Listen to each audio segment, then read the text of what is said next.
Hello friends, welcome to ஜேஜிஸ் kitchen. இன்றைக்கி நம்ம பார்க்க போகிற சுவையான ரெசிபி என்னென்னா பச்சை பயிறு ஜவ்வரிசி சேமியா பாயாசம் தான். இது ரொம்ப ஹெல்த்தியான டிஷ்ஷும் கூட, ரொம்ப ஈஸியாக நம்ம செஞ்சு முடிச்சிடலாம். வாங்க இந்த ரெசிபிக்கு தேவையான பொருட்களை பார்ப்போம்.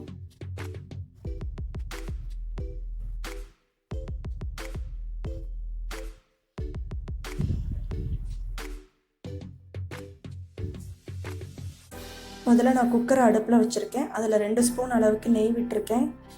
நான் முந்திரி திராட்சை பழத்தையும் நம்ம ரோஸ்ட் பண்ணி எடுத்துக்க போகிறோம். மீடியம் ஃப்ளேமில் வச்சு நம்ம முந்திரி திராட்சையை ரோஸ்ட் பண்ணி எடுத்துக்கலாம். ஃபஸ்ட்டு முந்திரி போட்டிருக்கேன். ஹை ஃப்ளேமில் வச்சா முந்திரி சீக்கிரம் தீஞ்சிரும். அதனால் வேண்டி நம்ம மீடியம் ஃப்ளேமில் வச்சு ரெண்டையும் நம்ம ரோஸ்ட் பண்ணி எடுத்துக்க போகிறோம். முந்திரி செவந்ததுக்கப்புறம் அதே இதிலே நான் திராட்சை பழத்தையும் போட்டு ரெண்டும் நல்லா ரோஸ்ட் ஆனதுக்கப்புறம் நான் ஒரு பிளேட்டில் ட்ரான்ஸ்ஃபர் பண்ணிக்க போகிறேன்.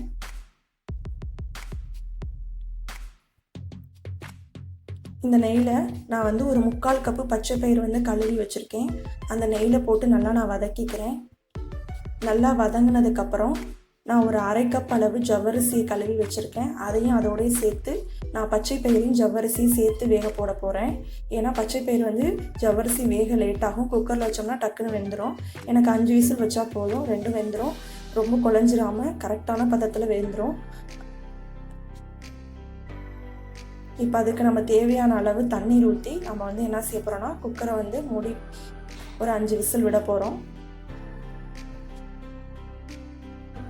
பக்கத்தில் இன்னொரு அடுப்பில் நான் சேமியாவை தனியாக வேக போட்டுக்க போகிறேன். ஏன்னா சேமியா நம்ம பச்சை பயிறு ஜவ்வரிசியோட வேக போட்டோம்னா குழஞ்சி போயிடும். அதனால் ஒரு தனி கடாயில் சேமியாவை போட்டு கொஞ்சோண்டு தண்ணி ஊற்றி நான் ஒரு 5 மினிட்ஸ் அதை வேக விட போகிறேன். இங்கிட்டு ஒரு தனி பாத்திரத்தில் நான் வெல்லத்தை கொஞ்சம் ஒரு 1/2 டம்ளர் தண்ணீர் ஊற்றி கரைய விட்டு ஒரு ஃபில்டர் பண்ணி எடுத்து வச்சுருக்கேன். இப்போ பருப்பு வெந்துருச்சு. ஸ்டீமர் அடங்கினதுக்கப்புறம் விசிலை ரிமூவ் பண்ணிவிட்டு நம்ம இப்போ ஓப்பன் பண்ணி பார்க்க போகிறோம். இப்போ பருப்பு நல்லா ஜவ்வரிசியும் பருப்பும் நல்லா வெந்திருக்கு. பருப்பு குழையாமல் கரெக்டான பதத்துக்கு வெந்திருக்கு. இப்போ நம்ம ஃபில்டர் பண்ணி வச்சுருக்க அந்த வெள்ளைப்பாகில் இதையும் நம்ம சேர்த்துக்க போகிறோம். அடுப்பை நம்ம லோ ஃப்ளேமில் வச்சுக்கணும். அடுத்து நான் ஒரு அரை முடி தேங்காய் பால் ஊற்றிருக்கேன். உங்களுக்கு தேங்காய் பால் பிடிக்கலன்னா தேங்காய் துருவல் கூட போட்டுக்கலாம், நல்லா டேஸ்ட்டாக இருக்கும். நான் ஒரு அரை முடி தேங்காய் பால் எடுத்து அதை நான் இதோட சேர்த்துக்கிறேன். அதே சமயத்தில் நான் வேக வச்சுருக்க சேமியாவையும் அதோடய சேர்த்துக்கிறேன்.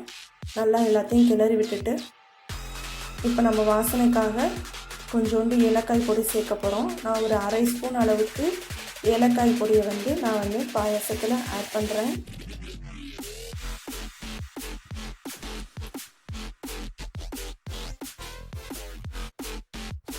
இப்போ நல்லா கிளறி விட்டுட்டு எல்லாம் கிளறினதுக்கப்புறம் நம்ம ரோஸ்ட் பண்ணி வச்சுருக்க முந்திரி திராட்சையை நம்ம சேர்த்துட்டு ஒரு கொதி வந்ததுக்கப்புறம் நம்ம அதை இறக்கிட்டோம்னா சூப்பரான சுவையான பச்சை பயிறு ஜவ்வரிசி சேமியா பாயாசம் தயார்.